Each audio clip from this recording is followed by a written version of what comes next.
Why the Persians fell at Marathon. In 490 BC, a vast army landed on a quiet stretch of coast called Marathon. This wasn't just any force, it was the hammer of the Persian Empire, one of the most powerful military machines the world had ever seen. And it served one man, the King of Kings, Darius the Great. Their mission was simple: punish Athens for its defiance, march 26 miles to the city gates, and crush it. Standing in their way? A small band of citizen soldiers, outnumbered at least 2 to 1. By any logic, they didn't stand a chance. Athens should have fallen, but it didn't.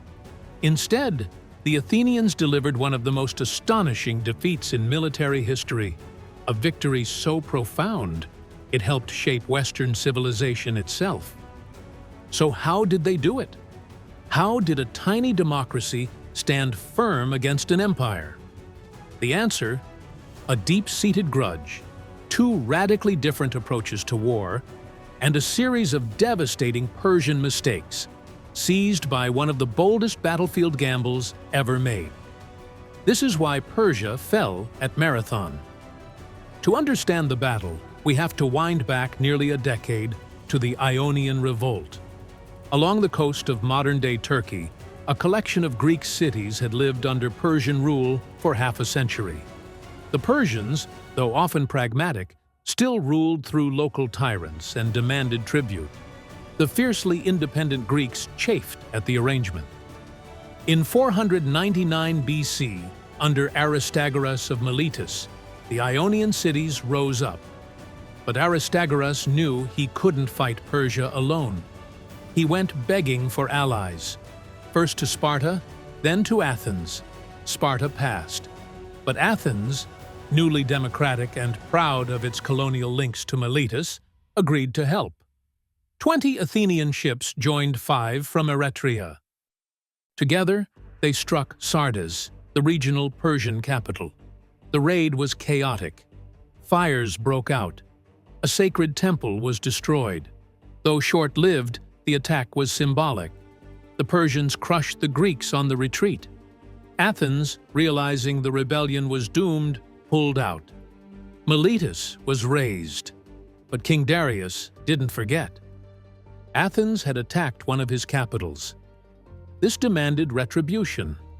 Herodotus tells us Darius shot an arrow to the heavens, praying for vengeance, then ordered a servant to whisper before every meal, "Master, remember the Athenians."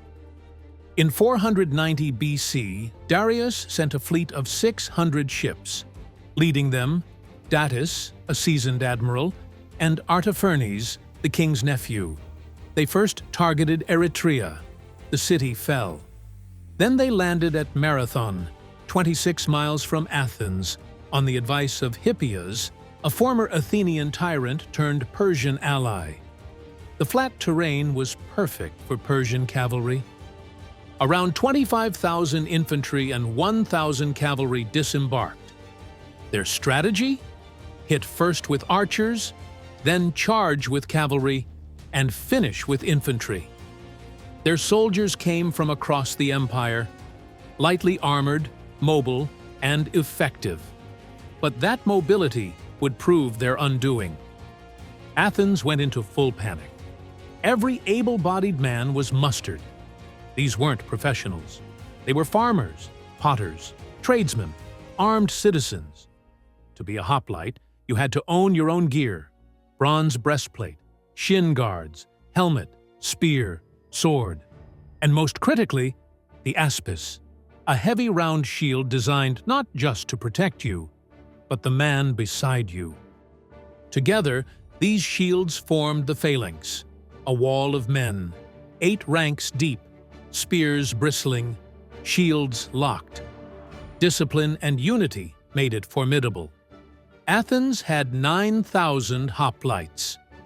Plataea sent 1,000 more, an act of loyalty never forgotten. But help from Sparta wasn't coming. A runner named Pheidippides made a desperate 2-day, 150-mile journey to ask for aid. The Spartans agreed, but not yet. They were observing a sacred festival and wouldn't march until the full moon. The Athenians had to face Persia alone. They marched to Marathon and took position in the hills, blocking the road to Athens. They could see the Persian camp below. For days, nothing happened. The Persians believed they held the advantage. They had the plain, perfect for cavalry. They may have hoped internal Athenian unrest would crack the city before battle. After all, Hippias was with them. Time was on their side. For the Athenians, time was a risk. 10 generals shared command, along with a civil official, Callimachus, who cast the deciding vote. They were split. Some wanted to wait for Sparta, but one general, Miltiades, pushed for immediate action. Miltiades had once served Persia. He knew how they fought. He knew their weaknesses. Waiting, he argued, risked betrayal from within. In a fiery plea to Callimachus, he framed it starkly: "Fight now or fall forever." Callimachus sided with him. Even then, Miltiades bided his time. His fellow generals ceded their turns at command to him. He waited for the perfect moment because Persia's cavalry posed a deadly threat. The phalanx was strong, but slow, vulnerable to flanking. Then, the opportunity came. For reasons still debated, the Persian cavalry vanished from the field. Perhaps they'd reboarded the ships to sail for Athens. Perhaps they were fetching water. Either way, they were gone. Miltiades seized the chance. At dawn, he ordered the advance, but this wasn't a standard formation. Normally, the phalanx was 8 men deep throughout. Miltiades thinned the center to 4 men and reinforced the flanks. The strongest troops were now on the edges. It was a trap. The Persians would hit the weak center, push forward, only to be crushed by the flanks, which would then wheel inward, encircling them. Classic pincer. But it relied on the center holding just long enough. 10,000 men advanced, each carrying over 50 pounds of gear.